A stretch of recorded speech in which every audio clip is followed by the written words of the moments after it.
राम राम जी सारे ने मैं तेरा साथी मोहित पुनिया बता सारे का जॉब स्टार के यूट्यूब चैनल पर तड़के तड़के मॉर्निंग की कोल्डनेस समय पर फिर से स्वागत करता हूं। सुना दो क्या अंतर है।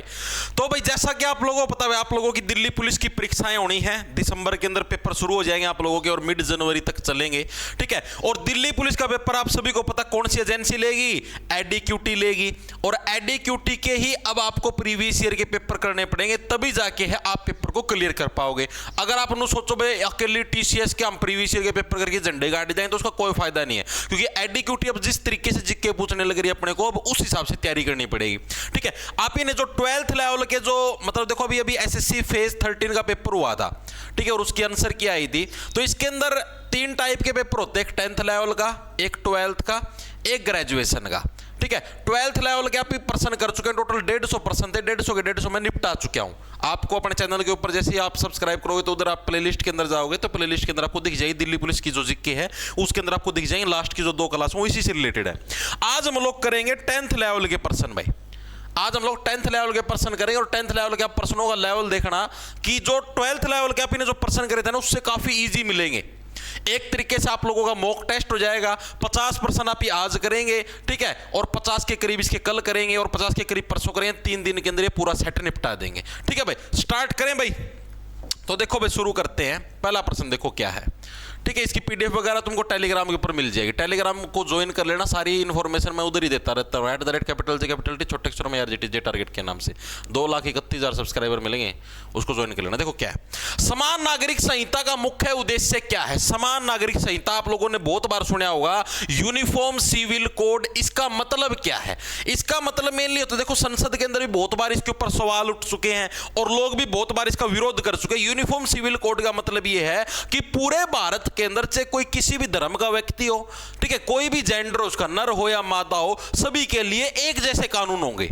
इसका मतलब समझते हो? जैसे अब आप देखो भाई, मान लिया आप जैसे हिंदू धर्म के अंदर जैसे मान लिया शादी है, तलाक है, इसके अलग कानून है। मुस्लिम धर्म के अंदर अलग है, ईसाई के अंदर अलग है। तो उनके लिए जो अलग अलग जो सजा का प्रावधान वो अलग अलग ना होके एक ही जैसा पूरे देश के अंदर, ठीक है। अब नर मादा के लिए मान लो नर के लिए इतनी सजा है, मादा के लिए कम सजा है। मान लो नर कोई अपराध कर दे तो इसको फांसी तोड़ दो, मादा कोई अपराध कर दे तो इसको फांसी होगी नहीं। तो ऐसा नहीं है, तो इन दोनों को भी क्या है, मतलब इक्वली सजा मिलेगी भाई। जो सजा नर के लिए तय है वही मादा को मिलेगी, ठीक है। तो इसको बोलते हैं यूनिफॉर्म सिविल कोड। तो यही पूछा भाई, यूनिफॉर्म सिविल कोड का मेन मकसद क्या है भाई? इसका मेन जो चीजें हैं वो मतलब मेन मकसद क्या है? तो देखो क्या है हमारा, संघवाद को मजबूत करना। नहीं, संघवाद का तो कोई रोड़ा ही नहीं है। दूसरा, सभी धर्मों में समान अधिकार। तीसरा, धार्मिक स्वायत्तता को बढ़ावा देना।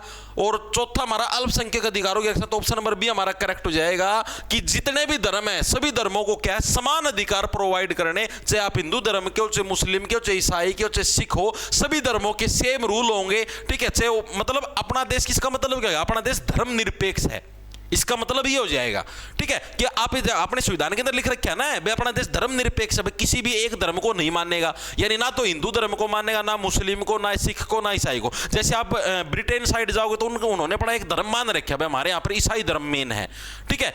आप ये मुस्लिम कंट्रीज के अंदर जाओगे तो उधर का मेन धर्म उनका मुस्लिम समुदाय का है भाई, मुस्लिम उनका मेन धर्म है, ठीक है, जो इस्लाम हो गया। तो अब अपना जो भारत देश क्या कहने लग रहा है, हम किसी धर्म को नहीं मानते, ठीक है, हमारी दृष्टि में सभी धर्म सेम है। तो इसलिए क्या हम यूनिफॉर्म सिविल कोड लेके आएंगे, ठीक है। चीजें समझ में आई? आगे चलते हैं। अगला देखो कौन सा, सारे फेज 13 के प्रश्न जो अभी हुए थे, ठीक है। अगला प्रश्न है, डैश का उद्देश्य बच्चों, गर्भवती महिलाओं और स्तनपान कराने वाली माताओं में पोषण संबंधी कमी को कम करना और पोषण संबंधी परिणामों में सुधार करना है। मतलब कौन सी ऐसी स्कीम है जिसका मेन उद्देश्य है कि जो भी महिलाएं जैसे बच्चे को जन्म देती है, जो प्रेग्नेंट है, ठीक है, तो उनको अच्छा खाना मिले और उनके पोषण के अंदर, उनके स्वास्थ्य के अंदर वृद्धि हो। ऐसी कौन सी योजना है? मिड डे मील स्कीम, ये तो स्कूली बच्चों के लिए, स्कूल के अंदर बच्चे जाते हैं, बीच में खाना खाते हैं। पीएम मातृ वंदना योजना, ये भी नहीं है। अगला प्रधानमंत्री फसल बीमा, ये खेती बाड़ी से है। तो ऑप्शन नंबर हमारा डी करेक्ट हो जाएगा। पोषण अभियान, ये हमारा इससे बिलोंग करता है, ऑप्शन नंबर डी हमारा करेक्ट हो जाएगा। ये नॉर्मल योजनाओं से अब की बार अच्छे खासे प्रश्न पूछे गए, तो इस चीज को भी ध्यान में रखना। जो आपका सीजीएल लगा हुआ था, सीजीएल के अंदर भी योजनाओं से रिलेटेड प्रश्न पूछे गए। आज या कल में सीजीएल के आंसर की आ जाएगी, आंसर के आने के बाद सीजीएल के प्रश्न में मैं आप लोगों को करवा दूंगा, ठीक है। कहीं पर आपको कोई भी कमी महसूस नहीं होगी। ठीक है, आगे चलते अगला देखो कौन सा है। मधुमेह और उच्च रक्तचाप जैसी गैर संचारी बीमारियों की रोकथाम और नियंत्रण के लिए किस राष्ट्रीय पहल का लक्ष्य रखा गया? देखो इस प्रश्न को समझो भाई, कौन से नेशनल इनिशिएटिव को शुरू किया गया है? नॉन कम्युनिकेबल डिसीज, यानी गैर संचारी का मतलब ऐसी बीमारियां जो कि छुआछूत से या सांस वगैरह से नहीं फैलती। अब जैसे जुकाम है, अब मान लो मेरे जुकाम हो रहा है, मैं ऐसे छी, ठीक है, और वो कीटाणु तुम्हारे अंदर जाएंगे तो तुम्हारे जुकाम हो जाएगा, उसको बोलेंगे कम्युनिकेबल डिसीज। ठीक है, अब ये मधुमेह हो गया, यानी शुगर होती है, उच्च रक्तचाप, हाई ब्लड प्रेशर होता है, ये ऐसे नहीं फैलता। ठीक है, आपने छींक मार दी, एक थाली में रोटी खा ली, तो ये चीज ऐसे नहीं फैलती भाई, मैक्सिमम लोगों के मन में भ्रम होता है। ठीक है, तो ये जो बीमारी, इनके ऊपर रोकथाम और नियंत्रण के लिए सरकार ने कौन सा अभियान चला? देखो इनका रोकथाम का एक ही उपाय है, फिट रहो। अगर तुम्हारे ये पेट निकलता है ना, ये पेट अगर तुम्हारा ऐसे ढोलकी सी निकलती है, ठीक है, तो इसका मतलब समझ लो तुम्हें पक्का शुगर या हाई ब्लड प्रेशर के आप शिकारी पक्का बनोगे। ठीक है, तो ये चीज अपनी फिक्स कर लो भाई, किसी भी कारण से पेट नहीं निकलना चाहिए, चाहे आप सारा दिन बैठे रहो लेकिन पेट नहीं निकलना चाहिए। एक्सरसाइज थोड़ी बहुत दिन में साइकिलिंग कर लो या फिर एक्सरसाइज कर लो, कुछ भी कर लो, ठीक है, लेकिन पेट नहीं निकलना चाहिए। तो इसके लिए कौन सा अभियान स्टार्ट करा देखेंगे भाई, हमारा मिशन इंद्रधनुष, राष्ट्रीय डिजिटल स्वास्थ्य मिशन, प्रधानमंत्री जन आरोग्य योजना, गैर संचारी रोगों की रोकथाम और नियंत्रण के लिए राष्ट्रीय कार्यक्रम, ऑप्शन नंबर डी हमारा करेक्ट हो जाए। ये अभियान स्टार्ट कराया गया सरकार के द्वारा। ठीक है भाई, आगे से देखो, ये भी एक योजना से रिलेटेड ही पर्सन था, 2 पर्सन आगे योजना से रिलेटेड, और फिर जो मतलब 12th लेवल वाला था उसके अंदर इकोनॉमिक्स के ज्यादा पर्सन थे। देखो आपको डिफरेंस पता मतलब डिफरेंस दिखने लग रहा है, जो 12th लेवल का था उसके अंदर इकोनॉमिक्स के ज्यादा पर्सन थे, जो 10th लेवल का इसके अंदर योजनाएं ज्यादा दी गई हैं। तो ये चीज आप देखो, यदि किसी तार की लंबाई दोगुनी कर दी जाए, ये फिजिक्स का प्रश्न आ गया, और उसकी मोटाई आधी कर दी जाए तो उसके विद्युत प्रतिरोध पर क्या प्रभाव पड़ेगा? देखो प्रश्न को समझो। अगर कोई देखो विद्युत प्रतिरोध यानी कि इलेक्ट्रिकल रेजिस्टेंस, रेजिस्टेंस का फॉर्मूला क्या होता है जी? ये हमारा रेजिस्टिविटी का फॉर्मूला होता है, इनटू में लेंथ बटे में उसका एरिया ऑफ क्रॉस सेक्शन भाई। ठीक है, यानी कि उसकी मोटाई जो भी है।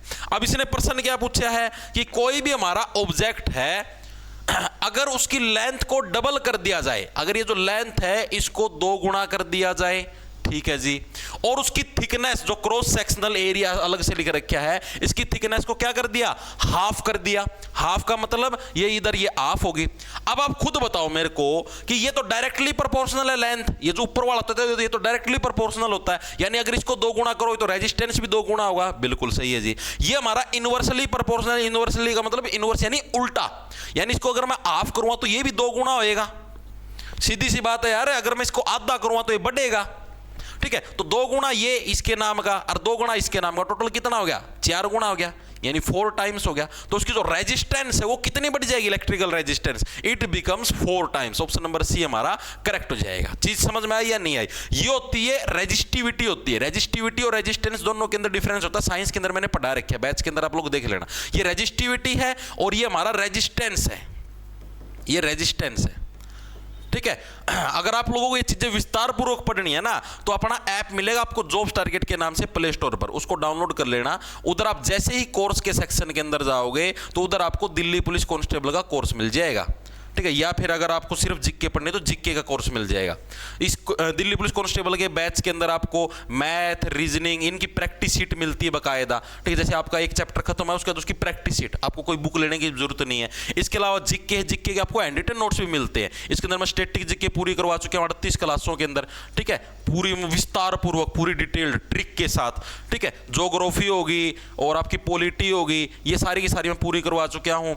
और इसके अलावा साइंस पूरी करवा दी, हिस्ट्री के अंदर मॉडर्न पूरी हो चुकी है, एंशिएंट अभी चलने लग रही है, इस मंथ के अंदर ये भी पूरी हो जाएगी। ठीक है, इकोनॉमिक्स भी पूरी करवा चुका हूं और विद हैंड रिटन नोट्स, आपको प्रिंट निकलवा के आराम से पढ़ना है। तो जो साथी इंटरेस्टेड है वो दिल्ली पुलिस कांस्टेबल का बैच ले सकता है अपने ऐप के ऊपर, प्ले स्टोर से डाउनलोड कर लेना। ठीक है, सिस्टम समझ में आया? ये साइंस के अंदर पढ़ोगे तब चीजें समझ में आएंगी अच्छे से। आगे देखो कौन सा है। भारत सरकार ने राजकोषीय घाटे और डैश के मुद्दे को कम करने के लिए राजकोषीय उत्तरदायित्व और बजट प्रबंधन अधिनियम पेश किया। मैंने आप लोगों को जो पिछली जो क्लास हुई थी 12th लेवल की, मैंने उसके अंदर भी आप लोगों को समझाया था भाई इकोनॉमिक्स को अच्छे से पढ़ लो। ठीक है, आप कहीं से पढ़ लो, किसी और टीचर से पढ़ लो, अगर किसी और का समझ में नहीं आता तो अपने बैच के अंदर पढ़ लो, लेकिन इकोनॉमिक्स को जरूर पढ़ो। ठीक है, विस्तार पूर्वक अच्छे से पढ़ोगे तभी चीजें समझ में आएंगी। 2 चीजें मैंने आपको बताई थी, एक तो था राजकोषीय घाटा, राजकोषीय घाटा, ठीक है, और एक है राजस्व घाटा। दोनों के अंदर डिफरेंस होता है भाई। राजकोषीय घाटा कौन सा होता है? राजकोषीय घाटा ऐसा घाटा जैसे सरकार की जितनी भी टोटल, मतलब सरकार का जितना टोटल खर्चा है, टोटल एक्सपेंडिचर, ठीक है, माइनस टोटल सरकार की कमाई, ठीक है जी। राजस्व घाटे के अंदर कौन सा आएगा? जो भी सरकार टैक्स से, यानी टैक्स के ऊपर जितना खर्चा करती है, मतलब कि जैसे मान लिया कोई गवर्नमेंट इंप्लॉय है, उसकी सैलरी देना, ठीक है, वो टैक्स वाले पैसे से करती है, ठीक है, कोई सड़क बनाना टैक्स वाले पैसे से करती है, और जो कमाई होती है टैक्स वाले पैसे से कमाई करती है, तो उसको राजस्व घाटा बोलेंगे, ठीक है। यानी कि एक्सपेंडिचर माइनस तुम्हारी इनकम, जो भी रेवेन्यू है सरकार का, ठीक है, सरकार की भाषा के अंदर इसको रेवेन्यू बोलेंगे, इनकम नहीं बोलते सरकार की भाषा के अंदर, ठीक है, उसको रेवेन्यू बोलेंगे। ये डिफरेंस है।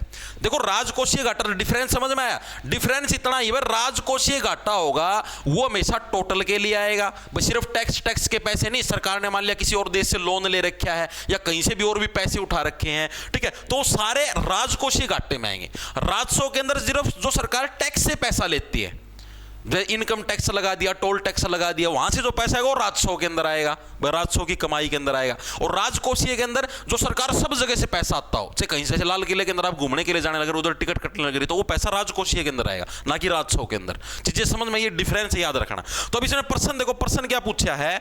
प्रश्न इसने ये पूछा है कि भारत सरकार ने राजकोषीय घाटे और डैश के मुद्दे को कम करने के लिए राजकोषीय उत्तरदायित्व और बजट प्रबंधन अधिनियम पेश किया, तो किसको भाई? ये होगा सार्वजनिक ऋण, यानी कि जो पब्लिक के ऊपर जो लोन हो रहा है, उस लोन को कम करने के लिए, और जो राजकोषीय घाटा है इसको कम करने के लिए सरकार ने क्या है? बजट प्रबंधन, यानी बजट को अच्छे तरीके से मैनेज करके पेश किया जाए, और राजकोषीय उत्तरदायित्व, तो ये दो पद हैं इन्होंने सेट किए हैं। देखो इसका मतलब आपको समझाता हूं, राजकोषीय घाटे का मतलब क्या है, इसका मतलब आप समझो। इसका मतलब ये है कि सरकार की जितनी कमाई होने लग रही है ना, सरकार उसके अंदर अपना काम नहीं चला पाने लग रही। आप खुद सोच के देखो, सरकार की कितनी कमाई होने लग रही, करोड़ों में सरकार कमाई करने लग रही है, अरबों में, ठीक है। अब ये जीएसटी लगा रखा है, अरबों के अंदर सरकार पैसा कमाती है, बहुत अरबों में। अब जैसे तुम अपने यार ये एजुकेशन सिस्टम लगा लो, अब मैं आप लोग जैसे कोर्स लेते हो, अब कोर्स मान लिया तुम्हारा जैसे 1000 रुपये का कोर्स है, वैसे 1000 का है नहीं, वैसे बताने लगे भाई 1000 रुपये का कोर्स है, तो इसके ऊपर 18% तो भाई जीएसटी है, हमको भी जीएसटी भरना पड़ता है, ठीक है। यानी कि 180 रुपये तो आप ये समझो सरकार की जेब में जाएंगे इस 1000 के अंदर से। अब जैसे मान लो अगर मैं कोई 1000 रुपये का कोर्स बेचता हूं, तो उसके अंदर से ये समझ लो भाई 180 तो सरकार के हैं, मेरे पास तो 820 ही रुपए आएंगे भाई, ठीक है। तो इसीलिए तो कोर्स महंगे हो गए समय के साथ, वरना पहले कोर्स 500 में जाते थे, जीएसटी भरना पड़ता है भाई। अब जीएसटी कोई भी अपनी जेब से थोड़े ना भरेगा, सरकार खुद कहती है बात, अखबार के अंदर आप पढ़ना, सरकार ने खुद ने बात कही है कि जीएसटी आप लोगों को खुद की जेब से नहीं भरना, इसीलिए तो उसको इनडायरेक्ट टैक्स बोलते हैं। आपने सुना हुआ जीएसटी क्या है हमारा? इनडायरेक्ट टैक्स, यानी अप्रत्यक्ष कर, यानी इनडायरेक्टली आपको जनता से वसूल करना है। आप लोगों के ऊपर टैक्स है, वो हमारे ऊपर नहीं है। हमारा तो काम है भाई, हम तो जैसे वो नहीं होते भाई इनकम टैक्स इंस्पेक्टर होते हैं भाई, जो टैक्स कलेक्ट करके सरकार को देते हैं, हमारा तो वही काम है। हम तो आप लोगों से टैक्स कलेक्ट करने लग रहे जनता से, और हम सरकार को देने लग रहे हैं, हम तो बीच में मीडियम है। अब मेरे को ये नहीं समझ में आने लग रहा है सरकार हमको मीडियम क्यों बनाए रखी हुई है भाई, खुद ही डायरेक्टली ले ले टैक्स तुमसे, भाई तुमसे जीएसटी लेना है डायरेक्टली ले ले भाई, हाँ भाई 2000 का कोर्स ले 180 रुपये डायरेक्ट मेरे लग दे मारा माध्यम तक क्यों दुआन लग रही है, मतलब आमना सीएती रुपये देने पड़े और एंड बैंड करना पड़े, यो सौदा है भाई। राजकोषीय घाटे ने सरकार का काम नहीं चलने लग रहा। मान लिया सरकार की कमाई 100 करोड़ रुपए है, ठीक है, जैसे टोटल इनकम मान लिया मैंने सरकार की 100 करोड़, और सरकार का खर्चा हो गया मान लिया 102 करोड़ का, ठीक है, तो यानी कि 2 करोड़ का तो सरकार घाटा करने लग रही है यार। अब तुम्हारी कमाई 100 रुपए है और तुम खर्चा 110 रुपए करने लग रहे हो, ठीक है, तो 10 रुपए का तुम लोन लोगे, यानी वो तुम्हारा घाटा ही तो है, राजकोषीय घाटा होगा। तो वही तो ये सिस्टम है, कमाई 100 करोड़ की, खर्चा 102 करोड़ का, तो इतना पैसा जाने कहां पर लग रहा है? नेताओं की जेब में, ठीक है। नेताओं के बच्चे विदेशों में पढ़ रहे हैं भाई। ओके चले आगे, अगला देखो, अगला हमारे पास क्या है। भारत के पश्चिमी घाट क्षेत्र में वृष्टि छाया प्रभाव का मुख्य कारण निम्नलिखित में से कौन सा है? पश्चिमी घाट, पूर्वी घाट, अगर आप लोगों ने ज्योग्राफी पढ़ रखी है तो आप इजीली समझ जाओ, और इसका मतलब मैं आपको समझाता हूं। जैसे ये भारत का दक्षिणी भारत अपना, तो दक्षिणी भारत के अंदर हमारे पास जैसे अपना इस तरफ देखो तो ये पश्चिमी भारत है अपना, तो इस तरफ ये जो किनारों पर है ना ऐसे छोटे छोटे पहाड़ है, थोड़ा थोड़ा ऊंचा एरिया है, भगवान ने नेचुरल अपने को प्रोटेक्शन दे रखी ताकि यहाँ से समुद्र की लहरें आए तो पूरे भारत को ना डुबो सके, क्योंकि यहाँ पर थोड़े थोड़े पहाड़ बना रखे हैं। इसका नाम है पश्चिमी घाट। क्या नाम है इसका? पश्चिमी घाट इनका नाम है। इसी टाइप से हमारे इस तरफ भी ऐसे छोटे छोटे तटीय, मतलब जो समुद्र के साथ का जो इलाका है, पर भी छोटे छोटे पहाड़ हैं जिनका नाम है पूर्वी घाट। क्या नाम है? पूर्वी घाट। अब क्या होता है, यहां पर हमारा अरब सागर है। अब अरब सागर के अंदर से जैसे जो बादल बन के जाते हैं बारिश के रूप में, ठीक है, अरब सागर के अंदर से बादल गए और जब ये बादल यहां पर पहुंचते हैं पश्चिमी घाट के पास, तो इसके जो पहाड़ है ना बड़े बड़े, ये पहाड़ क्या होते हैं, इन बादलों को रोक लेते हैं। वहां की जो नमी है उस नमी को रोक लेते हैं, बादलों की नमी को, ठीक है, जिसकी वजह से यहां पर बहुत ज्यादा मात्रा में बारिश होती है। यहां पर इस तरफ, ठीक है, घाट के इस तरफ, तट की तरफ क्या बहुत ज्यादा मात्रा में बारिश होगी, और इसका जो ये वाला जो हिस्सा है यहां पर कम बारिश होगी, क्योंकि पहाड़ पार करने वाले सारे बादल तो इधर ही बरसवा लिए पहाड़ों ने। फिर ये बादल फिर आगे जाते पूर्वी घाट के पास, पूर्वी घाट के पास जाके फिर बेचारे पास कुछ पानी बचता नहीं, थोड़ा सा पानी आता है, थोड़ी सी बारिश आती है, ठीक है। तो ये जो तमिलनाडु साइड का इलाका ये इस छाया क्षेत्र के अंदर आता है, तो इसी को बोला गया है वृष्टि छाया प्रभाव, ठीक है। अब इसके अंदर क्या देखा जाएगा, हिमालय पर्वतमाला, हिमालय का तो यहां पर कोई रोल ही नहीं यार। पश्चिमी घाट पर्वतमाला अरब सागर से आने वाली नमी से भरी हवाओं को रोकती है, ये ऑप्शन आएगा, ऑप्शन नंबर बी करेक्ट हो जाएगा। अब जिसने थ्योरी पढ़ रखी है अच्छे से सिस्टम कवर अप कर रखा है वो इजीली इसका आंसर बता देगा। जिसने नहीं पढ़ रखी वो मोबाइल देखता रहा, ये कहां से आएगा पश्चिमी घाट, ये कहां पर है, ओ पता ही नहीं, ये तो कहीं गुजरात के अंदर तो नहीं, बेवकूफ वाली चीज होंगी फिर। अब देखो अगला क्या है, भारत में लिंग अनुपात प्रति पुरुष पर महिलाओं की संख्या को दर्शाता है। प्रति कितने लोगों पर, देखो कितना टुच्चा परसेंट दे रखा है, ठीक है। लिंग अनुपात कितने लोगों के ऊपर दर्शाता है, प्रति 1000 पुरुषों के ऊपर कितनी महिलाएं हैं, उसी को तो लिंगानुपात बोलते हैं, ठीक है। भारत का लिंगानुपात कितना था 2011 के अंदर, बाल लिंगानुपात बता दो कितना था, 1000 पुरुषों के ऊपर कितने 914 छोटी छोटी बच्चियां थी, ठीक है, बाल लिंगानुपात यानी जो 18 साल से छोटे थे, ठीक है। और जो साबत आदमी थे उनका कितना लिंगानुपात था, 943, 943 लिंगानुपात था, जो 18 वर्ष से ऊपर थे 1000 पुरुषों के ऊपर, ठीक है। आगे चलते अगला देखो कौन सा है, भारत में केंद्र और राज्यों के बीच वित्तीय संबंधों के बारे में निम्नलिखित में से कौन सा कथन सही है। भाई जो सेंट्रल गवर्नमेंट है और जो हमारी स्टेट गवर्नमेंट है उसके अंदर जो वित्तीय संबंध, वित्तीय मतलब पैसों का जो लेन देन है, उसके बारे में कौन सा कथन सही है। पहला कथन देखो क्या है, केंद्र सरकार का राज्य करों सहित सभी प्रकार के कराधान का विशेष नियंत्रण है, ये तो ऐसा तो कुछ है ही नहीं। दूसरा, करों और संसाधनों के आवंटन में राज्यों की कोई भूमिका नहीं होती और सभी निधियों का प्रबंधन सीधे संघ द्वारा किया जाता है, ठीक है भाई, मतलब कि करों और संसाधनों के आवंटन में, ओके। दूसरा देखो भाई, केंद्र सरकार कर एकत्रित करती है और वित्त आयोग के माध्यम से उन्हें संघ और राज्यों के बीच में, यस बिल्कुल ऑप्शन नंबर सी हमारा करेक्ट हो जाएगा। जो भी टैक्स वगैरह लगाने होते हैं ना उसके अंदर स्टेट गवर्नमेंट का कोई रोल नहीं होता, ये देखो राज्यों की कोई भूमिका नहीं होती है, कथन बिल्कुल सही ये चीज भी, लेकिन सीधे संघ द्वारा ये चीज गलत हो जाएगी। तीसरे वाले के अंदर देखो क्या भाई, केंद्र सरकार कर एकत्रित करती है, जितने भी टैक्स लगाती है सेंट्रल गवर्नमेंट लगाती है। आपने देखा जीएसटी की खोज सेंट्रल गवर्नमेंट ने करी, तो ये सारे जो टैक्स लगाते थे, ये टैक्स लगाने का काम किसका है, सेंट्रल गवर्नमेंट, यानी केंद्र सरकार टैक्स इकट्ठा भी सेंट्रल गवर्नमेंट करती है और वित्त आयोग के माध्यम से उन्हें संघ और राज्यों के बीच में वितरित करती है। संघ का मतलब सेंट्रल गवर्नमेंट और राज्यों का मतलब स्टेट गवर्नमेंट। जो वित्त आयोग है हमारा, जो खजाने वाला डिपार्टमेंट है, वो क्या है, फिर उसको भाई कुछ पैसा सेंट्रल गवर्नमेंट में दे दिया, कुछ पैसा स्टेट गवर्नमेंट में दे दिया, इस हिसाब से उस पैसे को बांटा जाता है। चीजें समझ में आई? आगे चलते हैं। मीन कैंप पुस्तक किसने लिखी थी, बताओ भाई। मीन कैंप पुस्तक है, किसके द्वारा लिखी गई थी? मीन कैंप का मतलब मेरा कैंप। किसका कैंप था? हिटलर का कैंप था। तो एडोल्फ हिटलर के द्वारा कौन सी मीन कैंप बुक लिखी गई थी? ये भी as it is previous year के अंदर 3 से 4 बार पूछा जा चुका है, बिल्कुल टुच्चा प्रश्न था, इसके अंदर कुछ भी नहीं था। आगे चलते हैं। गंधार की बोधिसत्व मूर्तियां किस कलात्मक शैली का प्रभाव दर्शाती हैं? जो गंधार है, गंधार के अंदर जो बौद्ध धर्म की जो मूर्तियां हैं वो कौन सी शैली का प्रभाव दर्शाती हैं? तो उस टाइम का जो एरिया था, उस टाइम यहां पर क्या थी, फारसी शैली। जो फारसी यानी जो फारसी जो कंट्रीज हैं, ठीक है, पर्शियन जो कंट्रीज है, वहां की जो शैली है ना उसको दर्शाने का काम करती है कौन सी, जो बौद्ध धर्म की मूर्तियां गंधार के अंदर, ठीक है भाई। आगे चलते हैं। भारत ने 50 ओवर के प्रारूप में अपना पहला क्रिकेट विश्व कप किस वर्ष जीता था? ये बड़ा ही अच्छा प्रश्न है और ये हर साल पूछा था। देखो आपको बताता हूं कि भारत ने जो 50 ओवर वाला सिस्टम है उसके अंदर भी भाई हमारे कितने 2 कप जीतते हैं भाई। 2 कप कब जीतते जी? एक तो 1983 के अंदर जीता जी, ठीक है, फाइनल मैच था किसके बीच में? भारत वर्सेस वेस्ट इंडीज के बीच में था जी, ठीक है, वेस्ट इंडीज हो गया। एक तो ये मैच जीता भारत ने, भारत विनर था इसके अंदर। सेकंड 2011 के अंदर ये किसके बीच में था? भारत वर्सेस श्रीलंका के बीच में भाई, ठीक है जी।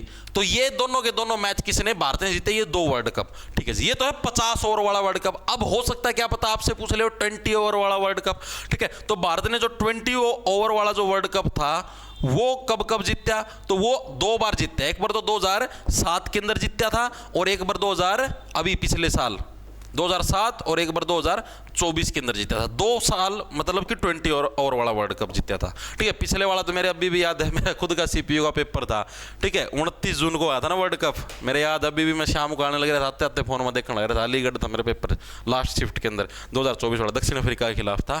ठीक है, तो कब कब जीता पहला वर्ल्ड कप, कब जीता 1983 के अंदर। ऑप्शन नंबर ए हमारा करेक्ट हो जाएगा। ठीक है भाई, आगे चलें। अगला देखो, अगला कौन सा है। भारत का आदित्य L1 मिशन कहां स्थापित किया जाएगा। आदित्य L1 किससे रिलेटेड है, अगर आप नॉर्मल न्यूज़पेपर पढ़ते तो इजीली बता दोगे भाई, सूर्य से रिलेटेड है।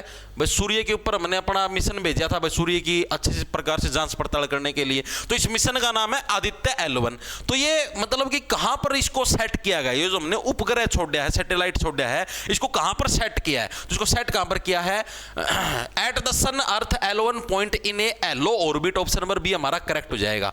LO कक्षा में सूर्य पृथ्वी L1 बिंदु के ऊपर हमने इसको स्थापित किया है। अब जैसे जो सूर्य है, सूर्य के बाहर भी अलग अलग ऐसे एरिया है भाई, ये एरिया अलग, ये एरिया, तो ये जोन सा एरिया जिसका नाम LO है ना, LO वाला जोन सा एरिया है, LO कक्षा बोलते हैं इसको, LO ऑर्बिट। ठीक है, इस ऑर्बिट के अंदर हमने अपना उपग्रह यहां पर भेजा है। ठीक है, सूर्य की रोशनी से ही एनर्जी खींचे और उसी एनर्जी से ये चलेगा। ठीक है, चले आगे, आगे चलो भाई। पिछले दशक में भूकंपों और भूमिगत तरल पदार्थों के संबंध में क्या देखा गया। भूकंप से रिलेटेड भी अच्छे प्रश्न पूछे गए। मैंने आपको बताया था कौन कौन सी तरंगे होती हैं भूकंप से रिलेटेड, P और S तरंगे होते हैं, P तरंगे होती है और S तरंगे किससे रिलेटेड होती है, हमारी भूकंप से रिलेटेड होती है। इसके अलावा हमारी और कौन सी होती है, लव तरंगे भी होती है। लव तरंगे हमारी जो धरती की जो सतह होती है उसके ऊपर देखने को मिलती है। तो पूछा जाता है लव तरंगे किससे रिलेटेड, भूकंप से रिलेटेड होती हैं। ठीक है जी। अब क्या पूछा है, पिछले दशक के अंदर, पिछले दशक का मतलब जो पिछले 10 साल थे उनके अंदर भूकंप और भूमिगत तरल पदार्थों के संबंध में क्या देखा गया, यानी धरती के अंदर जो तरल पदार्थ उनके अंदर हमने क्या चीज देखी है। तो उसके अंदर क्या चीज देखी है हमने, इंजेक्शन और उत्पादन से उत्पन्न भूकंपों में पर्याप्त वृद्धि। यानी जो आप फसलों के अंदर जो नरे खाद भी छिड़कने लग रहे हो, ठीक है, और जो इंजेक्शन लगाने लग रहे हो, और जो आप उत्पादन ज्यादा बढ़ाने लग रहे हो, उत्पादन फसलों का उत्पादन ज्यादा बढ़ाने के लिए जो आप एक्सपेरिमेंट करने लग रहे हो, इससे क्या भूकंपों के अंदर वृद्धि होगी है। ठीक है, भूकंपों की मात्रा बढ़ गई इस चीज से। तो ऑप्शन नंबर सी हमारा करेक्ट हो जाएगा। ठीक है, ये अच्छा प्रश्न है, ये थ्योरी के अंदर भी नहीं आया हुआ कभी। ठीक है, ये मतलब करंट के हिसाब से पूछेगा इन्होंने, नॉर्मल जनरल नॉलेज टेस्ट के लिए। अगला देखो कौन सा है। निम्नलिखित में से कौन मथुरा मूर्तिकला शैली की प्रमुख विशेषता है। जो मथुरा की जो मूर्तिकला शैली है उसकी मेन विशेषता क्या है भाई, तो इसकी मेन विशेषता बुद्ध और हिंदू देवताओं की प्रतिमा कला। ऑप्शन नंबर डी, जो मथुरा मूर्तिकला है इसके अंदर क्या है मेनली, देखो मथुरा कहां पर, हिंदू मतलब कि देवताओं का घर है भाई, सीधी सी बात है, भगवान श्री कृष्ण की मूर्ति उधर है। तो मथुरा जो मूर्तिकला है इसके अंदर क्या, बुद्ध और हिंदू देवताओं की प्रतिमा कला है, ये हमारी स्थिति। ऑप्शन नंबर डी हमारा करेक्ट हो जाएगा। ठीक है जी, आगे चलते हैं। अगला देखो, अगला कौन सा हमारे पास, अरुंधति अरुंधति रे भी बोलते हैं। अरुंधति रॉय ने अपने पहले उपन्यास the god of small things के लिए किस वर्ष बुकर पुरस्कार जीता। बड़ा अच्छा प्रश्न है, मैंने आपको बुक्स स्पेशल करवा रखी हैं, सारी बुक्स ट्रिक के माध्यम से याद करवा रखी है, अरुंधति रॉय वाली भी। ठीक है, गॉड ऑफ स्मॉल थिंग्स और वगैरह वगैरह ऐसे याद रखो। गॉड ऑफ स्मॉल थिंग्स, जो भगवान होता है उसको क्या छोटी चीजें नहीं दिखती। अरुंधति मतलब अंधापन कर देता भगवान की, नहीं छोटी चीजें मैं नहीं देखूंगा। ठीक है, अरुंधति रॉय की वैसे तो बुक बहुत सारी हैं, लेकिन जो फेमस है वो 2 ही है मेनली, एक तो गॉड ऑफ स्मॉल थिंग्स, दूसरी the ministry of utmost happiness. ये मैं पहले भी आपको करवा चुका हूं। गॉड ऑफ स्मॉल थिंग्स 1997 के अंदर आई थी, the god of small things, small things. Second आई थी 2017 के अंदर, मतलब वैसे तो और भी बहुत सारी बुक हैं, इसका नाम है द मिनिस्ट्री, याद रखना पूछी जाती है, of utmost happiness, utmost happiness. ठीक है, ये 2 बुकें हैं, और ये जो 1997 वाली बुक थी ना, the god of small things, इसी के लिए इनको बुकर पुरस्कार भी मिला था। ऑप्शन नंबर बी हमारा करेक्ट हो जाएगा भाई। ठीक है, अरुंधति रॉय होगी और 2-3 और थे, अभी आगे नाम भी आ जाएंगे, मेरे नाम ध्यान को नहीं भूल गया मैं। 2-3 और भी नाम थे यार, अरुंधति रॉय और ध्यान कौन भाई, एक तो चेतन भगत की तो मैंने पिछले क्लास के अंदर करवाई थी, जिसमें भी नंबरिंग आ जाए 5 2 3 हाफ गर्लफ्रेंड वगैरह वगैरह सारी चेतन भगत की हैं। तो उसी टाइप से अरुंधति रॉय, एक तो God of small things, ministry of utmost happiness, सारी ट्रिक्स याद करवा रखी मैंने बैच के अंदर। आगे देखो अगला कौन सा हमारे पास 2011 की जनगणना के अनुसार भारत के किस राज्य की जनसंख्या का ग्रामीण क्षेत्रों में रहने वाला अनुपात सबसे अधिक है। 2011 की जनगणना पक्की रट जाना। देखो 2011 की जनगणना, पहली चीज तो मेरे को ये बताओ कौन से नंबर की जनगणना है। ठीक है, हमारी फर्स्ट जनगणना कब हुई थी, पहली जनगणना बताओ हमारी कब हुई थी। तो हमारी पहली जनगणना कब हुई थी, 1972 के अंदर हुई थी। किसके टाइम पर हुई थी, मेयो के टाइम पर हुई थी 1972 के अंदर। ठीक है, मेयो था, मेयो हमारा उस टाइम वॉइस रॉय होता, ओ सॉरी 1972 नहीं 1872 में मेयो हमारा वॉइस रॉय होता था। उस टाइम हमारी क्या पहली जनगणना हुई थी, और ये क्या थी हमारी पहली इररेगुलर अनियमित जनगणना थी। ये चीज भी याद रखना। ठीक है, पहली इररेगुलर थी। फर्स्ट अगर रेगुलर जनगणना अगर आपसे पूछ ले भाई, भारत की पहली रेगुलर जनगणना, पहली नियमित जनगणना कब हुई थी, तो वो हुई थी 1881 के अंदर। हमारे अंदर एक आस जगी थी, और किसके टाइम पर हुई थी, रिपन के टाइम पर। क्या हमारी रिपन ने ऐसे रिबन काट दिया कचक देसी, पहले नंबर की जनगणना होगी। तो ये हमारी पहली रेगुलर जनगणना हुई थी। 2011 के अंदर हमारी कौन से नंबर की, तो 2011 के अंदर हमारी 15वें नंबर की जनगणना है, 15th नंबर की जनगणना है। और अगर हम आजादी के बाद देखें, 1947 के बाद देखें, तो उसके हिसाब से हमारी 7th नंबर की जनगणना। तो ये चीज भी आप लोगों को क्या रखनी है, याद रखनी है। इसके अलावा 2011 की जो जनगणना उससे रिलेटेड आपको 4-5 फैक्ट और भी याद रखने हैं। ठीक है, जब ये जनगणना हुई थी तो उस टाइम हमारे जनगणना कमिश्नर कौन थे, जो जनगणना करने वाले जो कमिश्नर थे यानी जो आयुक्त थे, वो कौन थे, तो वो थे भाई हमारे कौन, सी चंद्रमौली। कौन थे भाई, सी चंद्रमौली क्या थे, हमारे जनगणना आयुक्त थे, जिन्होंने जनगणना के अंदर महत्वपूर्ण रोल निभाया था। यही जनगणना को मेनली कंडक्ट करवाने लग रहे थे। तो ये फैक्ट भी आपको याद रखना है। इसके अलावा आप जैसे जनगणना के बारे में और फैक्ट पढ़ो, जो 2001 की जो जनगणना थी उसके कंपैरिजन में 2011 के अंदर कितनी जनसंख्या के अंदर वृद्धि हुई। पहले तो टोटल देख लो भाई, टोटल कितने लोगों के अंदर वृद्धि हुई जनगणना के अंदर। तो टोटल हमारी कितनी जनसंख्या थी 2011 के अंदर, तो टोटल हमारी कितनी 121 करोड़ की हमारी टोटल आबादी थी 2011 के अंदर। ठीक है जी, और 2001 से 11 के अंदर टोटल कितने की वृद्धि हुई, तो टोटल हमारी 17.7% की हमें दशकीय वृद्धि देखने को मिली। दशकीय का मतलब 10 साल के अंदर हमारी 17.7% की हमको वृद्धि देखने को मिली। तो ये चीज भी एग्जामिनर पूछता है बहुत बार, तो ये चीज आपको याद रखनी पड़ेगी। मैंने आपको करवा रखी सारी की सारी। ठीक है, आपका जनसंख्या घनत्व कितना था, घनत्व का मतलब जनसंख्या की जो डेंसिटी थी वो कितनी थी, तो वो चीज भी आपको याद रखनी कितनी, 382 व्यक्ति प्रति वर्ग किलोमीटर क्या था आपका जनसंख्या घनत्व था, यानी कि एक वर्ग किलोमीटर के अंदर 382 व्यक्ति आपके रहने लग रहे थे। ठीक है, तो ये फैक्ट भी आप लोगों को याद रखना है, बहुत इंपॉर्टेंट है, पूछा जाता है। आपकी साक्षरता कितनी, साक्षरता तो पक्की रट लियो। ठीक है, साक्षरता कितनी थी बताओ, तो साक्षरता कितनी थी आपकी 74.04% क्या थी आपकी साक्षरता दर थी। ठीक है, जिसके अंदर आपकी नर की पूछता, नर की साक्षरता कितनी थी, मादा की कितनी थी, इसको याद रखने की सिंपल सी ट्रिक बताई थी। नर क्या है, नर औसतन 82 साल की उम्र तक जीता है। जो आपने देखे बूढ़े बुजुर्ग कितने 82 वर्ष की उम्र तक जीते, तो नर की साक्षरता आपकी 82.04% थी। ठीक है, और मादा की कितनी, मादा पैसे ऐंठने में क्या है सबसे आगे रहती है, 0.4 नहीं 82.14, तो यानी कि 65.46, 65 का मतलब पैसा ऐंठना, 65.46% किसकी थी, मादा की साक्षरता थी। तो ये चीज भी आपको याद रखनी है अकॉर्डिंग टू 2011 की जनगणना। ठीक है जी, लिंगानुपात मैंने अभी आपको बताया ही था। बाल लिंगानुपात पूछ ले हुए तो 914 था। साबत आदमिया का पूछ ले यानी 18+ का नॉर्मल लिंगानुपात पूछ ले हुए तो आपका 943 था। तो ये लिंगानुपात भी आप लोगों को याद रखना, ये भी एग्जामिनर बहुत बार पूछता है। ठीक है जी, इसके अलावा सबसे अधिक जनसंख्या कहां की थी, ठीक है, सबसे अधिक जनसंख्या कहां की थी, यूपी की थी जी। सबसे कम जनसंख्या कहां की थी,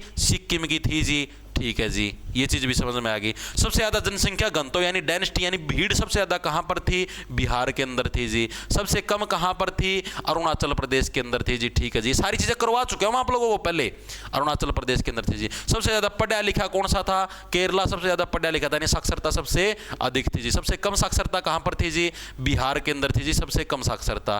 ठीक है जी, इसके अलावा अगर आपसे पूछ ले सबसे ज्यादा लिंगानुपात कहां पर था यानी सबसे ज्यादा जो लड़कों पर लड़कियां उपलब्ध थी वो कहां पर थी, वो केरला के अंदर थी जी। सबसे कम पूछ ले तो वो हरियाणा के अंदर था जी। ठीक है, तो ये फैक्टर आपको याद रखने, सारी चीजें मैं आपको करवा चुका हूं ऑलरेडी।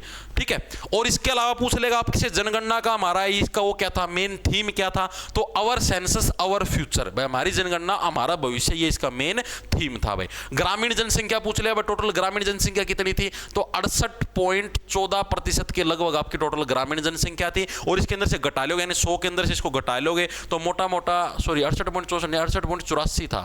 ठीक है, तो आपका कितना बच गया, इसके अंदर से घटाओगे तो 10 में से 4 गया, 6, 9 में से 8 गया 1, और आपका किधर गया, हाँ 9 में से 8 गया, फिर 1, अरे क्या करने लग रहा हूँ मैं, 6, ठीक है 9 में से 8 गया 1, 9 में से 8 गया फिर 1, और इधर फिर 9 में से 6 गया 3 ही रहा। 31.16% क्या थी आपकी शहरी जनसंख्या थी। ये भी एग्जामिनर पूछता है, ठीक है। शहरी एक याद रख लेना, ग्रामीण ग्रामीण, फिर इसको उधर पेपर में घटा लेना 100 में से, ठीक है, ऑटोमेटिक हो जाएगी तुम्हारी। तो अब पूछा क्या भाई, किस राज्य की जनसंख्या ग्रामीण क्षेत्रों में रहने वाला अनुपात सबसे अधिक है, मतलब कौन सा ऐसा राज्य है भाई जहां पर गांव जो ग्रामीण क्षेत्र है ना वहां पर ज्यादातर भीड़ रहने लग रही थी। तो बिहार के अंदर क्या है, सबसे ज्यादा क्या है, ग्रामीण क्षेत्रों के अंदर भीड़ रहने लग रही थी, ठीक है। और सबसे ज्यादा जो शहरी क्षेत्र था वो कहां पर था, गोवा के अंदर। गोवा के अंदर सबसे ज्यादा शहरी इलाका था जहां पर लोग रहने लग रहे थे। आगे चलो भाई, 1951 में प्रथम एशियाई खेलों की मेजबानी, ये तो पिछली क्लास के अंदर भी कराया था। फर्स्ट एशियन गेम्स 1951 दिल्ली के अंदर हुए थे, ऑप्शन नंबर सी करेक्ट हो जाएगा, ठीक है। दूसरी बार 1982 के अंदर हुए थे, ये भी दिल्ली के अंदर हुए थे। भारत के अंदर 2 ही बार हुए अभी तक।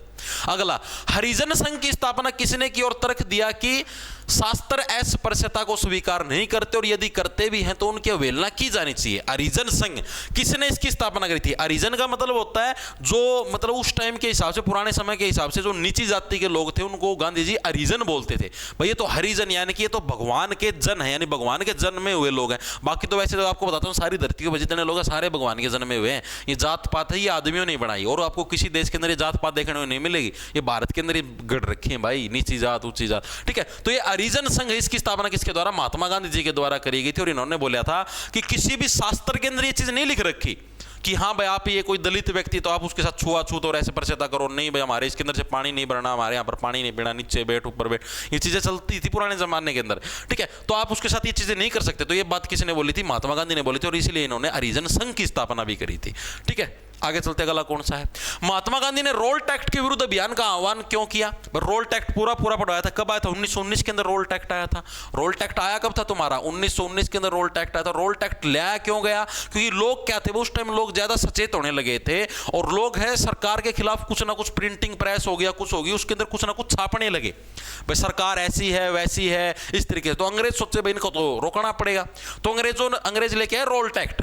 भाई उसके अंदर क्या रूल बना दिया, भाई अगर कोई भी भारतीय नागरिक है सरकार के खिलाफ अगर कुछ भी छापता है प्रिंटिंग प्रेस के अंदर या कोई भी आंदोलन करता है तो उसको डायरेक्ट गिरफ्तार कर लिया जाएगा, ना कोर्ट के अंदर पेश किया जाएगा और अनगिनत समय तक उसको जेल के अंदर डाल दिया जाएगा, ठीक है। ये नया कानून बनाया, एक्ट के अंदर होता है कानून, रोल टैक्ट, ठीक है। फिर इसी के विरोध के अंदर लोग इकट्ठे हुए थे, कहां पर, जलियांवाला बाग के अंदर, इस रोल टैक्ट के विरोध के अंदर। वहां पर फिर जनरल डायर ने फेर दिया टायर, यानी 13 अप्रैल 1919 को क्या है, जलियांवाला बाग हत्याकांड हुआ भाई, ठीक है। इसके अंदर आपके हजारों लोग मारे गए भाई इस हत्याकांड के अंदर, ठीक है। तो ये हुआ आपका जलियांवाला बाग हत्याकांड, डेट याद रखना, जलियांवाला बाग हत्याकांड हुआ भाई, ठीक है। जिस चीज आ गई समझ में,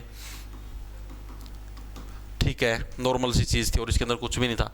इसके अलावा फिर इसी के बाद जलियांवाला बाग हत्याकांड हुआ, इसी के बाद एक कमीशन का गठन किया गया इसकी जांच के लिए, ठीक है। उसका नाम था अंटर कमीशन। पूछा था अंटर कमीशन का मतलब जलियांवाला बाग हत्याकांड की जांच के लिए किस कमीशन का गठन हुआ, अंटर कमीशन। अंटर कौन था, अंग्रेज अधिकारी था, इसकी लीडरशिप के अंदर ये कमीशन आया था, ठीक है। उसके बाद ही फिर असहयोग आंदोलन चलाया गया, फिर गांधी जी के द्वारा 1920 के अंदर असहयोग आंदोलन चलाया गया, ठीक है। ये सारे आंदोलन हुए, सारी चीजें मैं पढ़ा चुका हूं बहुत ही विस्तार पूर्वक, आप लोग देखना मजा आएगा आपको क्लासों के अंदर, ठीक है। तो क्या है भाई, हमारा ब्रिटिश सरकार ने प्रेस पर सेंसरशिप लगा दी थी और बिना मुकदमे की हिरासत में रखने की अनुमति दे दी थी। ऑप्शन नंबर बी हमारा करेक्ट हो जाए। इसीलिए क्या है, महात्मा गांधी ने रोल टैक्ट के विरुद्ध में एक अभियान चलाया था। अगला देखो क्या है, क्वाड में कौन से 4 देश शामिल है। क्वाड जो ग्रुप है इसके अंदर कौन से 4 देश शामिल है, क्वाड के अंदर अमेरिका, जापान, भारत और ऑस्ट्रेलिया, 4 देश। ऑप्शन नंबर ए हमारा करेक्ट हो जाएगा, पहले भी करवा चुका हूं, ठीक है। याद रखना बहुत इंपॉर्टेंट पूछा गया है। अगला देखो, अगला कौन सा है, विश्व प्रसन्नता रिपोर्ट 2025 में भारत की रैंकिंग क्या है। प्रसन्नता, भारत के अंदर लोग कितने खुश हैं, तो आप देख लो भाई, जो सा भारत के अंदर सारे लोग दुखी हैं, तो जो सबसे बड़ा रैंक हो वही भारत ही मिलेगा, यानी कौन सा लगभग 126वां जो रैंक है ये भारत को मिला था विश्व प्रसन्नता रिपोर्ट 2025 के अंदर। एक बार मैं चेक कर लेता हूँ, ये वाला मिला था इससे कम मिला था, 1 मिनट रुक जाओ, मेरे को ऐसे लगने लग रहा है कदे कम मिला, मतलब कि कदे 118 हो, कंफ्यूज हूँ मैं, 1 सेकंड रुक जाओ बस।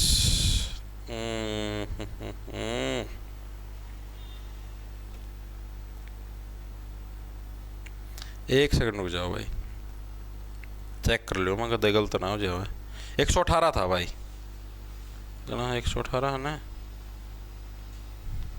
हाँ 118 भाई, इसको ठीक कर लो भाई, ठीक है। ठीक कर लो इसको, 118 सॉरी 126 नहीं 118, भारत को 118वां रैंक मिला है। देखो भारत के अंदर लोग खुश नहीं है, आप ये सोचो। और जो छोटी कंट्रीज है, एक ऐसा देश था जिसको पहला रैंक भी मिला है, वहां के लोग सबसे ज्यादा खुश हैं। ये इंडोनेशिया साइड के जो देश हैं, इनको पहला रैंक मिला है, वहां के लोग खुश हैं। भारत के लोग खुश नहीं, जनसंख्या भी सबसे ज्यादा, तो भी भारत के लोग खुश नहीं है। ठीक है, तो जो हैप्पीनेस इंडेक्स है, प्रसन्नता इंडेक्स, उसके अंदर भारत को 118वां रैंक मिला। ठीक है, आगे चलते अगला देखो कौन सा है। संजय बारू की पुस्तक द एक्सीडेंटल प्राइम मिनिस्टर निम्नलिखित में से किस भारतीय प्रधानमंत्री के जीवन पर आधारित है। मतलब एक पुस्तक लिखी गई द एक्सीडेंटल प्राइम मिनिस्टर, ये नाम भी याद रखना, संजय बारू, संजय के बारू। ठीक है, इस तरीके से याद रख लेना। ठीक है, तो ये द एक्सीडेंटल प्राइम मिनिस्टर, जो एक्सीडेंटल यानी गलती से प्राइम मिनिस्टर बना दिए गए, ठीक है, हादसे के रूप में वो प्राइम मिनिस्टर बनेंगे। तो ये किसके लिए लिखी गई? मनमोहन सिंह जी के लिए लिखी गई। लेकिन इनमें अकल नाम की चीज नहीं है। एक चीज आपको बता देता हूं, मनमोहन सिंह इस देश के अब तक के सबसे बेस्ट प्रधानमंत्रियों के अंदर शुमार हैं। 1991 के अंदर आपको मैं बता देता हूं, देश की इकोनॉमी है ना, देश की जो अर्थव्यवस्था, देश के पास 7 दिन का पैसा था, सिर्फ 7 दिन का पैसा था। यानी 7 दिन तक अगर मनमोहन सिंह उस टाइम वित्त मंत्री होते थे, फाइनेंशियल मिनिस्टर, अगर ये उस टाइम अगर कुछ भी ना करते ना, तो भगवान कसम तुम कंगाल हो चुके होते और अमेरिका इंग्लैंड वाले दोबारा कब्जा कर चुके होते तुम्हारे ऊपर। ठीक है, तो ये चीज दिमाग में सेट रखना। उस टाइम ये एकमात्र ऐसे व्यक्तित्व थे, मनमोहन सिंह उस टाइम वित्त मंत्री थे भारत के, इन्होंने जैसे तैसे करके वो मतलब उद्योग धंधों को छूट दी, आप लोग प्राइवेट कंपनी लगाओ और पता नहीं कहाँ कहाँ से पैसा ले आए, लोन लेके, और कुछ मतलब इन्होंने बहुत बड़े इकोनॉमिस्ट माने जाते हैं, अर्थशास्त्री बहुत बड़े। ठीक है, स्पेशल अर्थशास्त्री कहते थे, और बहुत सारे रूल चेंज वगैरह करके तब जाके इन्होंने देश की इकोनॉमी को बचाया था। याद कर लो, नियाज अंग्रेजा पिट दे पाते, पच्छम कोरडे लाग दे पाते, आगे समझ में, एक्सीडेंटल प्राइम मिनिस्टर है। तो ये चीज़ याद रखना हमेशा, इनके बहुत ही आभारी रहना, जीवन में बहुत बड़ा योगदान है। ठीक है, आगे चलो। भारत के सर्वोच्च न्यायालय द्वारा शुरू की गई फास्टर पहल का उद्देश्य क्या? फास्टर का मतलब क्या? सुप्रीम कोर्ट ने एक अभियान शुरू करा फास्टर का मतलब है जल्दी से जल्दी आपको न्याय मिल जाए। ठीक है, न्यायालय के आदेश का त्वरित प्रशासन, बाढ़ जागरूकता, ऑप्शन नंबर हमारा बी है, करेक्ट हो जाए। फास्टर कोर्ट ऑर्डर ट्रांसमिशन, भाई न्यायालय के आदेश का त्वरित प्रसारण, मतलब भाई जो भी न्यायालय है, भाई फास्टर कोर्ट ऑर्डर ट्रांसमिशन, जो कोर्ट के ऑर्डर हो जल्दी फास्ट आए, सारे डिसीजन जल्दी हुए। ठीक है, आगे चलते हैं। भारतीय नागरिक सुरक्षा संहिता के तहत किसी संदिग्ध को मजिस्ट्रेट की मंजूरी के बिना कितने समय तक हिरासत में रखा जा सकता है? आपको एक चीज बता देता हूं, जो 12th लेवल के प्रश्न थे ना फेज 13 के, मैंने उसके अंदर भी एक चीज नोटिस करी कि ये जो न्याय संहिता है ना, नागरिक सुरक्षा संहिता, और इससे रिलेटेड प्रश्न पूछे जाने लगे। हर शिफ्ट में दो प्रश्न मिलते हैं इससे रिलेटेड। भाई इस सजा का क्या प्रावधान है, न्याय संहिता क्या कहती है। देखो मैंने आपको पिछली क्लासों के अंदर आप देखा ना, जो मैंने 2 वीडियो करवाई उनके अंदर भी सेम सिस्टम था। तो इस चीज को थोड़ा सीरियस लेके चलना, इससे रिलेटेड मैं आप बोलो एकदम प्रश्न करवा दूंगा। ठीक है, तो अगर आप किसी भी व्यक्ति को अरेस्ट करते हो तो उसको 24 घंटे के अंदर अंदर आपको मजिस्ट्रेट साहब के सामने उसको पेश करना होता है। यानी कि अगर आप बोलो तो कोर्ट के अंदर आप थाने के अंदर आपको कोई भी पुलिस वाला 24 घंटे से ज्यादा हिरासत में रख के नहीं रख सकता। अगर आपको गिरफ्तार करता है तो गिरफ्तार करने के 24 घंटे के अंदर आपको मजिस्ट्रेट के सामने पेश करना होगा। ठीक है, आगे चलो। प्रधानमंत्री विश्वकर्मा योजना डैश को वित्तीय सहायता और कौशल प्रशिक्षण प्रदान करती है। विश्वकर्मा योजना मैंने आपको बताई थी, पिछली क्लास के अंदर भी आई थी। विश्वकर्मा का मतलब जो कामकाजी जो लोग होते हैं उनको विश्वकर्मा योजना से वो करते हैं, बिलोंग करते हैं। तो कारीगर और शिल्पकार, ये तो डिट्टो सेम वही प्रश्न आ गया, रिपीट हो रहा है। आगे चलते अगला देखो कौन सा हमारे पास। निम्नलिखित में से किन परिस्थितियों में भारत की संसद राज्य सूची में सूचीबद्ध विषयों पर कानून बना सकती है? भारत की संसद है, राज्य सूची के विषयों के ऊपर कानून बना सकती है। यदि स्थानीय सरकार के चुनाव को विनियमित करने की आवश्यकता हो, यदि राज्य स्तरीय कर लगाने की आवश्यकता हो, यदि नए राज्य मंत्रियों की नियुक्ति की आवश्यकता हो, यदि किसी अंतरराष्ट्रीय संधि को लागू करने की आवश्यकता हो, बिल्कुल ऑप्शन नंबर डी हमारा करेक्ट हो जाएगा। अगर कोई हमारी इंटरनेशनल संधि है, अंतरराष्ट्रीय संधि है, हमने किसी मान लिया दूसरे देश के साथ संधि कर ली, ठीक है, और उसको लागू करना है, तब जो सेंट्रल गवर्नमेंट है राज्य सूची के जो विषय उसके ऊपर कानून बना सकती है, वरना नहीं बना सकती। वरना स्टेट गवर्नमेंट ही बना सकती है अपने जो राज्य के बारे में जो कानून है। ठीक है, सेंट्रल गवर्नमेंट उसमें हस्तक्षेप नहीं कर सकती। सेंट्रल गवर्नमेंट कब कर सकती है? मान लिया भारत ने बांग्लादेश के साथ कोई संधि कर ली कि हाँ भाई ऐसे ऐसे भाई हमारे इस राज्य का आप यूज कर सकते हो, तब सेंट्रल गवर्नमेंट उसके अंदर हस्तक्षेप कर सकती है, वरना नहीं कर सकती। ऑप्शन नंबर डी हमारा करेक्ट हो जाएगा। आगे चलो। 1975 में पहला क्रिकेट विश्व कप कहां आयोजित किया गया था? अच्छा प्रश्न। पहला क्रिकेट वर्ल्ड कप, क्रिकेट की शुरुआत इंग्लैंड के अंदर से हुई, तो इंग्लैंड के अंदर पहला क्रिकेट वर्ल्ड कप भी हुआ था। ऑप्शन नंबर बी करेक्ट हो जाएगा। ठीक है, तो सबसे पहला क्रिकेट वर्ल्ड कप, ये भी डेट भी याद रखना कि सबसे पहला क्रिकेट वर्ल्ड कप कब खेला गया, तो 1975 के अंदर। ठीक है, तो ये चीज भी याद रखना। आगे चलते अगला देखो कौन सा है। बीमस्टेक का पूर्ण रूप क्या? बीमस्टेक के बारे में मैंने आपको पिछली क्लास के अंदर भी बताया था। बीमस्टेक जो कंट्रीज है इनका हेडक्वार्टर कहां पर है? इनका हेडक्वार्टर बांग्लादेश के अंदर, मैंने बताया ढाका के अंदर इनका हेडक्वार्टर है। ठीक है, तो आप पूछा इसकी फुल फॉर्म क्या है, तो क्या है? बे ऑफ बंगाल। ठीक है, बी का मतलब हो गया बे ऑफ बंगाल, आई का मतलब हो गया इनिशिएटिव, 4 एम से बन गया मल्टी सेक्टरल, टी से बन गया आपका टेक्निकल एंड इकोनॉमिक कोऑपरेशन। यानी जो बंगाल की जो खाड़ी है उसका क्या है, अलग अलग टेक्नोलॉजी और अलग अलग कामों के लिए आप उपयोग कर सकते हो, तो उन सारी कंट्रीज के ग्रुप को बोलते हैं बीमस्टेक। और इसका हेडक्वार्टर कहां पर है? आपका बांग्लादेश ढाका के अंदर इसका हेडक्वार्टर देखने को मिलता है, जो कि पिछली क्लास के अंदर मैं आपको बता चुका। आगे चलते हैं। क्वाड के अंदर कौन से देश थे? जापान, अमेरिका, भारत और ऑस्ट्रेलिया, याद रखना। सौर और सूर्यमंडलीय वेधशाला मिशन का उद्देश्य क्या है? बताओ भाई। जो सोहो मिशन है, जैसे आदित्य L1 ये भी सूर्य से रिलेटेड मिशन है, उसी टाइप से सोहो मिशन है, ये भी आपका सूर्य से रिलेटेड। तो इसका मेन उद्देश्य क्या? पहला क्या है? ब्रह्मांडीय माइक्रोवेव पृष्ठभूमि विकिरण का अध्ययन करना। दूसरा, सूर्य के बारे में जानकारी प्रदान। तीसरा, पृथ्वी के वायुमंडल का अन्वेषण करना। चौथा, पृथ्वी के चुंबकीय क्षेत्र की निगरानी करना। क्या इसका मेन उद्देश्य? ये प्रश्न आपसे पूछा गया है। एक सेकंड रुकना, इधर कोई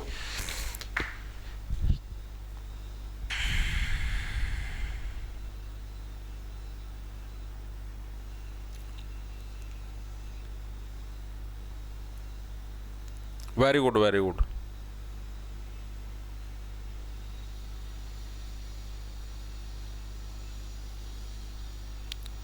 ठीक है भाई, देखो तो क्या था भाई इसका? सूर्य के बारे में जानकारी प्रदान करना। भाई सूर्य के बारे में मिशन है तो सूर्य के बारे में जानकारी प्रदान करें, तो इसका मेन उद्देश्य है भाई। अगला देखो, अगला प्रश्न हमारे पास क्या है? मानव जनित विक्षोभों ने स्थलीय पारिस्थितिकी तंत्र को किस प्रकार प्रभावित किया है? जो मानव ने जो अलग अलग जो ये धरती के अंदर डिस्टर्बेंस पैदा करी, कोई पेड़ काट दिया, ठीक है, कितने कुछ बना दिया, कितने डैम बना दिया, कुछ और कर दिया, तो इससे धरती के ऊपर कैसा प्रभाव पड़ा? वनस्पति वृद्धि में वृद्धि के माध्यम से। दूसरा, किस प्रकार से प्रभावित किया है? दूसरा, भूमि उपयोग में परिवर्तन के माध्यम से। समुद्री तापमान में, वायुमंडलीय, ऑप्शन नंबर हमारा बी करेक्ट हो जाएगा। भूमि उपयोग है ना, इसको अंदर परिवर्तन कर दिया मानव ने। पहले वाला जो मानव था वो भूमि का प्रयोग करता था सिर्फ अपने काम के लिए, और सबसे पहला मानव था वो तो ये रोटी तो खाता ही नहीं था, वो तो अपना सीधा था भाई, अपना शिकार कर लिया। यार पहले वाला आदमी बहुत बढ़िया था, आप खुद सोच के देखो, अपना आराम था, शिकार करया करदा, ठीक है, अपना बालक जाम में शिकार करया, खाया पिया और सो गया। मतलब भगवान ने, देखो अगर आप रियल मायने में सोचो तो भगवान ने मानव का जन्म या फिर धरती के ऊपर जितने भी जीव जंतु इन सब का जन्म दिया इसलिए था, आप धरती पे जाओ, खाओ पियो, अपना जीवन एंजॉय करो और फिर आ जाओ वापस।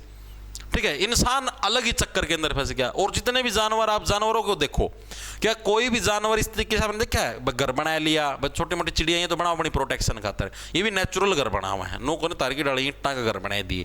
ठीक है भाई, अपना नॉर्मल खाना पीना गया वो करया और अपना बस भाई। इंसान है पागल हो रहा, पढ़ो पढ़ो पढ़ो, दिन रात पढ़ो, पैसा हाई पैसा हाई पैसा हाई पैसा। सारे जानवर क्या है? अपना खान का इंतजाम करो, खाओ अपना, और खाने के लिए जो अपना मेहनत करनी हो मेहनत करो और सो जाओ। उससे अलग कोई जानवर कुछ काम करता होता है, कोई ऑफिस में जाता, कोई टाई बेल्ट, कोई कपड़े पैर तो कुछ करता ना, अपना आराम से एंजॉय कर रहे हैं। आप लोग भी देखो, अगर सही बताता हूँ, अगर आप लोगों मान लो सिर्फ खाने की से रिलेटेड चीज़ आपको अगर चाहिए हो तो नॉर्मल खा सकते हो, हर एक घर में इतना तो होता ही भाई। मान लो कुछ समुदाय, कुछ लोग हैं, कुछ परिवार हैं ऐसे भाई जिनके पास इतना पैसा ना हो, लेकिन मैक्सिमम जो मिडिल क्लास फैमिली उनके पास इतना तो है कि भाई वो 2 टाइम की रोटी आराम से खा सकते हैं। लेकिन बिजली चाहिए, पंखा चाहिए, गाड़ी चाहिए, पाछा तला है, मोटरसाइकिल चाहिए, फ़ोन चाहिए, हाथ में आईफोन, तो ये सारी फैसिलिटी चाहिए। तो आप खुद सोचो आप किस चंगुल के अंदर फंस चुके हो, तो उसके लिए पैसा चाहिए, पैसे के लिए आप पिसते रहो पिसते रहो पिसते रहो। ठीक है, ऑप्शन नंबर बी हमारा करेक्ट हो जाएगा। आगे चलते हैं। पौधों में जाइलम, जाइलम देखो पिछले उस क्लास के अंदर भी बताया, जाइलम फ्लोएम, फ्लोएम का फूड से रिलेटेड, जाइलम पानी से रिलेटेड, यानी मिट्टी से प्राप्त जल और खनिजों का परिवहन करना। पौधे को ऑप्शन नंबर हमारा बी का जो जल है, जल के परिवहन को करने के लिए जाइलम, और भोजन के परिवहन के लिए फ्लोएम आता है। ठीक है जी, आगे चलते हैं। कम रोशनी में पुतली का क्या होता है? What happens to the pupil in low light condition? जब लाइट कम होती है तो प्यूपिल के अंदर क्या होता है? जो हमारी प्यूपिल होती है ना आंख के अंदर, उस प्यूपिल का काम क्या होता है? उस प्यूपिल का काम होता है भाई हमारी आंख के अंदर लाइट कितनी जाने लग रही है उसके अमाउंट को कंट्रोल करना। ठीक है, अब जैसे आप मान लो कम रोशनी के अंदर जाओगे, जैसे आप धूप के इसके अंदर अपने मतलब अंधेरे कमरे के अंदर चले गए, तब क्या होता है भाई? लाइट कम है कमरे के अंदर, लाइट कम है तो अगर अपने को वो चीजें देखनी है तो ये पुतली फैल जाती है ऐसे। ठीक है, पूरी फैल जाएगी बस, ताकि ज्यादा से ज्यादा लाइट अंदर आ सके, ताकि हमको कुछ ना कुछ चीजें दिखे। हमको कोई चीज कब दिखती है? जब कोई लाइट किसी चीज़ से टकरा के हमारी आंख के अंदर जाती है, तभी हमको कोई चीज़ दिखती है। अब आप स्पेस के अंदर चले जाओ, उधर कोई लाइट नहीं है तो दिखेगा क्या? गधी, कुछ भी नहीं दिखेगा। ठीक है, अंधेरा ही अंधेरा दिखता है, तो क्योंकि वहां पर कुछ लाइट नहीं है। लाइट है तो आपको कुछ दिखेगा। अब क्या होता है, लाइट टकराई दीवारों से या कहीं से, वो आपकी आंख के अंदर गई, तब आपको कुछ चीज़ दिखाई देने लग रही है। ये मेन रूल होता है। तो अब अंधेरे के अंदर ये पुतली फैल जाती ताकि ज्यादा लाइट अंदर जाए। अब धूप है, धूप के अंदर बहुत ज्यादा लाइट होती है, अभी बाहर धूप के अंदर जाए तो बहुत ज्यादा मात्रा के अंदर लाइट होती है, तो वो ज्यादा मात्रा के अंदर लाइट आने लगी आंखों के अंदर, तो उसको कंट्रोल करने के लिए पुतली सिकुड़ जाएगी, अपने आप को सिकोड़ लेगी ताकि कम लाइट आंख के अंदर जाए, ताकि हमको मतलब उस चीज को बैलेंस रखती है। ठीक है, तो अब कम क्या है, अंधेरे के अंदर कम रोशनी में जाना तो क्या है, अधिक प्रकाश को प्रवेश करने के लिए फैल जाती है। ऑप्शन नंबर बी हमारा करेक्ट हो जाएगा भाई। ठीक है, आगे चलते हैं। सरकारी बजट का मुख्य उद्देश्य क्या है भाई? सरकारी बजट का मुख्य उद्देश्य क्या है? बेरोजगारी बढ़ाना, सार्वजनिक धन आवंटित करना, करों में कमी करना, निजी क्षेत्र को। ऑप्शन नंबर बी करेक्ट हो जाएगा। टू एलोकेट पब्लिक फंड, जो हमारा जो पब्लिक ने जो टैक्स के रूप में जो धन दिया है उसको डिस्ट्रीब्यूट करना आगे। डिस्ट्रीब्यूट कैसे भाई? एजुकेशन डिपार्टमेंट को इतना फंड दे दिया, इरिगेशन डिपार्टमेंट को इतना फंड दे दिया, एग्रीकल्चर को इतना फंड दे दिया, भाई आप लोग खर्चा करो जनता की भलाई के लिए। ठीक है, लेकिन आजकल के सारे डिपार्टमेंट अपनी भलाई के लिए खर्चा करते हैं। मुगल वास्तुकला की कौन सी विशेषता फारसी शैलियों से प्रेरित थी? कौन सी थी भाई? बड़े बड़े गुंबद और ये ईवान गुंबदकार जो ओल होते थे उनको ईवान बोलते थे। ये सारे क्या है, फारसी शैली से प्रेरित होते थे। ठीक है, मुगल वास्तुकला बड़े गुंबद कौन से थे? आपने देखे बड़े बड़े ऐसे, ये ताजमहल के ऊपर बड़ा सारा ऐसे गुंबद है, ये मुगल वास्तुकला के अंदर है। ठीक है, ये फारसी चीजों से प्रेरित होकर बनाई थी। राष्ट्रपति भवन का निर्माण किस वर्ष पूरा हुआ? अच्छा प्रश्न है, बताओ भाई। जब अंग्रेजों ने राष्ट्रपति भवन बनवाया था, ठीक है, तो किस वर्ष इसका निर्माण हुआ? अंग्रेजों का बनवाया है, अपने बस की बात कौन थी? अपने ना तो ये बनवाया था, कौन से संसद बनवाई थी, के बनवाई थी, उसका मतलब पानी टपक्या कर दा। आड़ोनरा भ्रष्टाचार है। अंग्रेज सही काबू में ले रहे थे सारा सौदाना। आज है मारा कर देने का कोरडे, अरे भाज सारे काम कराया कर दे। ठीक है, 1929 ऑप्शन नंबर सी हमारा करेक्ट हो जाएगा। 1929 के अंदर हमारा संसद है बन के तैयार हो गया था। आगे चलो भाई। सलमान रुश्दी की किस पुस्तक ने 1981 का बुकर पुरस्कार जीता था? बताओ भाई कौन सी? सलमान रुश्दी की मैंने पिछली क्लास के अंदर, रुश्दी का मतलब रूसना। ठीक है, रुश्ते कौन है? छोटे बच्चे जो रुश्ते हैं, द मिडनाइट चिल्ड्रन, ये किसकी बुक थी? सलमान रुश्दी की, पिछली क्लास के अंदर भी बताई थी। ठीक है जी, आगे चलते हैं। अगला देखो कौन सा है। इनमें से कौन सी पुस्तक खुशवंत सिंह द्वारा नहीं लिखी गई? कौन सी लिखी गई? A suitable boy. A suitable boy किसके द्वारा? विक्रम घोष के द्वारा लिखी गई। किसके द्वारा? विक्रम घोष के द्वारा कौन सी लिखी गई है? ए सूटेबल बॉय लिखी गई है। बाकी ट्रेन टू पाकिस्तान पिछली क्लास के अंदर बताया, सारे लोग खुश हो गए पाकिस्तान के अंदर जाने लग रहे हैं। ठीक है जी, the company of women, the history of six, ये सारी किसकी है? खुशवंत सिंह की। और ए सूटेबल बॉय ये विक्रम घोष की। ऑप्शन नंबर सी हमारा करेक्ट हो जाएगा। ये इसकी नहीं, सारी बुकें करवा रखी है मैंने ट्रिक से याद। ठीक है, देख लेना, आराम से कर सकते हो आप। आगे देखो अगला कौन सा है। प्रसिद्ध कर्नाटक संगीत कृति पंचरत्न क्रीन्स की रचना किसने करी? बताओ, जो कर्नाटक संगीत की जो कृति है, ठीक है, पंचरत्न, इसकी रचना किसके द्वारा करेगी? त्यागराज, पुरंदरदास, मधुस्वामी दीक्षितकार या श्यामा शास्त्री, किसके द्वारा करेगी? बताओ फटाफट से। वेरी गुड, वेरी गुड, बहुत बढ़िया।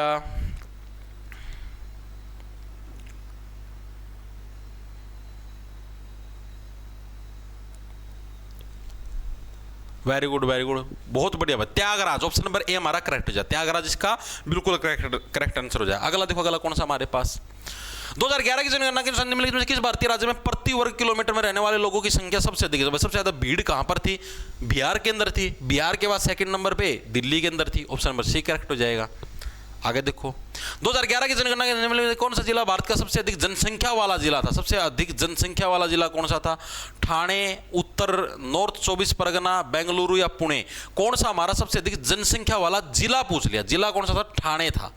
ठीक है, ठाणे, जो कि मुंबई के अंदर आपको महाराष्ट्र के अंदर देखने को मिलता है। जिला पूछा इसने ऑप्शन के हिसाब से। आगे देखो, 2006 के एशियाई खेलों में ड्रग टेस्ट में असफल होने के कारण किस भारतीय धावक से उसका रजत पदक छीन लिया गया था? बड़ा अच्छा प्रश्न पूछा है। बट ड्रग टेस्ट के अंदर ये बंदा फेल हो गया, तो कौन सा व्यक्तित्व था जो कि ड्रग टेस्ट के अंदर फेल हुआ और उससे उसका जो पदक है वो छीन लिया गया? पदक तो छीना जाएगा भाई अगर आप ड्रग लेके वो खेल लोगे तो, क्योंकि खेल के अंदर ये रूल होता है कि भाई आप ड्रग लेके कोई भी गेम नहीं खेल सकते। मतलब कि कई जने क्या करते हैं, कोई इंजेक्शन ले लिया, इंजेक्शन लेने के बाद पावर ज्यादा बढ़ गई और गेम खेल दिया। तो इसके अंदर कौन सा था हमारा?